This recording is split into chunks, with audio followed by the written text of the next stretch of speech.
But it was one of those things that you did because you had to get your qualification and get out of school. So it wasn't really something I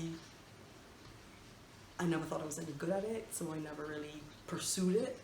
But because I wanted to be a designer, you couldn't go to design school unless you had a bucket of art to get you in.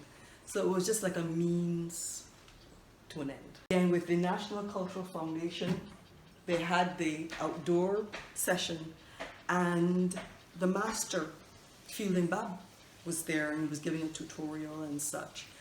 And as he was addressing the group, and he says, well, like this artist, and I'm like,